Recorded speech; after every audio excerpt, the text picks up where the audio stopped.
নমস্কার বন্ধুরা, চলে এসেছি আবারও একটি নতুন ভিডিও নিয়ে। এটাও বাবা চন্দনেশ্বরের ভিডিও। এই দেখুন, এইখানে কিন্তু এই যে মাথার ওপরে শুধু ছাউনিটা, চারপাশ খোলা, এইভাবেই কিন্তু প্রতি বছরে মা বাবা ঠাম্মা গিয়ে উত্তরী নিয়ে থাকে। দেখছেন আমাদের মাকে দেখা যাচ্ছে, মানে আমার শাশুড়ি মাকে। আর এইটা তো বৌমা, আপনারা অনেকেই দেখেছেন আমার ভিডিওতে হয়তো।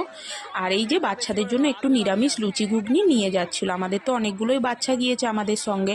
আর আমরা কিন্তু সারা দিনটাই ফল সাবু খেয়েছিলাম, মানে নীলের বার করেছিলাম তো ফল সাবু খেয়ে। আর এইখানে দেখুন, সন্ধ্যাবেলাতে আমরা একটু মন্দিরের সামনেই বেরিয়ে পড়েছিলাম। এখানে ওই যে হসপিটালের যে একটু ক্যাম্প মতো করা আছে, সেখানেই আর কি অ্যাম্বুলেন্স দাঁড়িয়েছিল।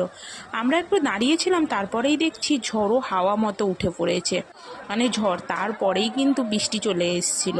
আমরা এই কারণের জন্যই কিন্তু বাড়ি পৌঁছাতে পারিনি। ওখান থেকে আবারও আমাদের একটা হোটেল নিয়ে রাত্রেবেলা থাকতে হয়েছিল। ভিডিওটা যদি ভালো লেগে থাকে একটা লাইক করবেন। আবার দেখা হবে।